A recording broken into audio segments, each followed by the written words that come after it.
No matter how good a point you're going to be making, it is important to give context when entering a conversation. Giving context to what you are saying helps listeners and readers to understand why you are saying what you are saying, and also strengthens your later points. By explaining who and what you are responding to, you also make your argument much easier to follow. This is important because it A, helps create an atmosphere of politeness in debates, and B, provides strength to your own argument.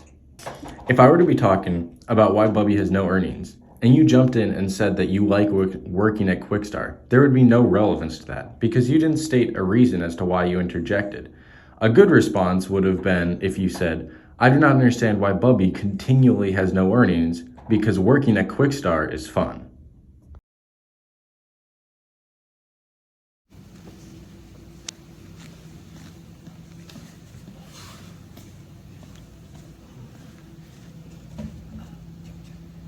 Fellow frog lovers of America, welcome to FrogCon.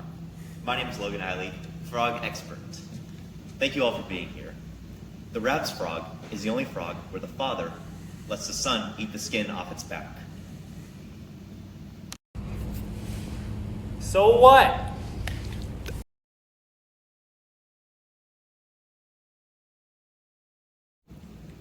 The Rab's frog is the only animal where the father lets the son eats the skin off its back.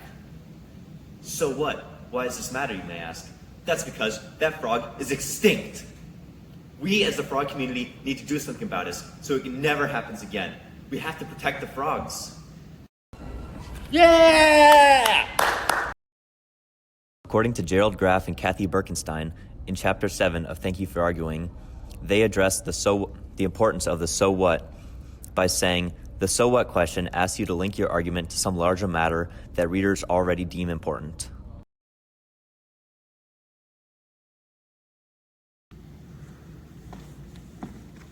What's up, my frog lovers?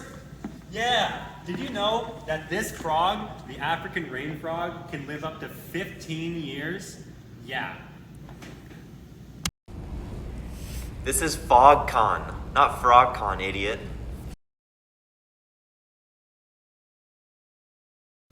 What's up, my frog lovers? Did you know that this frog, the African rain frog, can live up to 15 years? I know, it's crazy. I did not know that the African rain frog can live that long. I love frogs. Woo! Chapter 7 of They Say, I Say, So What, Who Cares? Written by Gerald Graff and Kathy Birkenstein. My quote starts about halfway through an example. By referring to these scientists, Grady implicitly acknowledges that her text is part of a larger conversation and shows who besides herself has an interest in what she says.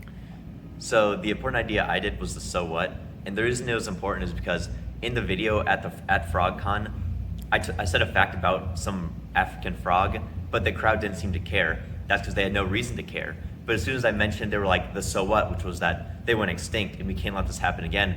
That's when we're like, oh shoot, let's do something about the frog situation.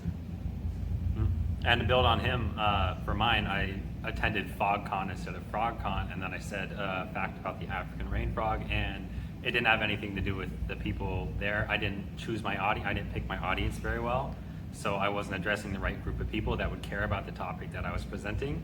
And then I finally went to FrogCon, the right place, and they cared about my facts. In Chapter 5, we think that the main idea is distinguishing between what they say and what I say, making it clear who is saying what so as not to confuse the reader. Oftentimes, people will make this use subtle hints, but making it obvious allows for no confusion.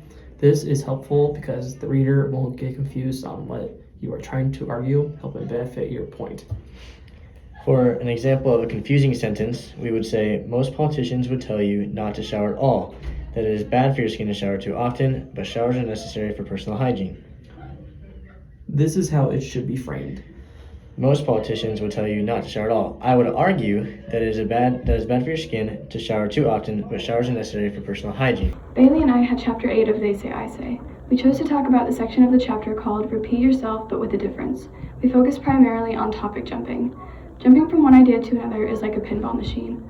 According to They Say, I Say, Chapter 8, Bill is trying to get to the overall point or topic, and as if we're trying to get to the end or the conclusion, but the path to getting there is all over the place. The process of following the topic is hard or even impossible to track because it doesn't flow and people can get lost easily. Don't jump from one idea to another. Announce that you are changing topics, don't make it all choppy or your listeners or readers will get confused. One example, according to Bill in the book They Say I Say, a person who tends to jump from topic to topic may intend to tell a short story, but it ends up going on for much longer than it should because they either can't stay on the topic or they are jumping from topic to topic. They might begin the story where they should, but they also end up talking about a trip they took at the age of 5, a dentist appointment they had 8 months ago, how their dog ate the cord to the TV, and how they never returned that one library book. According to Bill, all of those things may tie into the story, but it leaves every listener confused because of the way it was delivered. Making sure that everything flows is important if you want your listeners or readers to understand what you are trying to say. Chapter 10 of They Say I Say is called The Art of Meta-Commentary. This begs the question, what is meta-commentary? Well, meta-commentary is outlining to the audience how to interpret points that have already been made. A good example of this is after speaking, you say, what I meant to say is blank. Now you might think, what's the purpose of meta-commentary?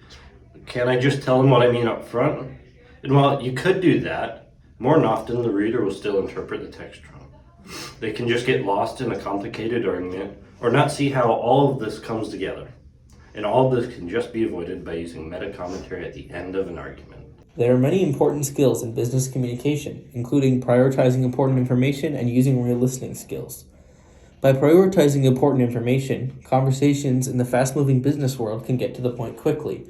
Getting to the most important facts will also help your coworkers feel like you value their time. Another way to show coworkers that you value their time is by listening closely to them. This also helps information travel effectively in a business workplace. If people constantly have to repeat themselves, it slows down the flow of information. Some other important skills in the business workplace are having quick thinking problem solving skills and using correct manners and good decorum.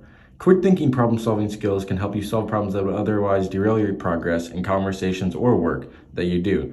Correct manners and good decorum can also help you look and seem more professional and impress your coworkers and or boss in a business world that's very formal. Listening to the other side is also very important in business, showing them that you are engaged in what they are saying and responding responsibly. This shows them that you care what they think, allowing for a more successful conclusion in the end. Being open-minded in business is very important. It allows for better communication and opportunities to be successful.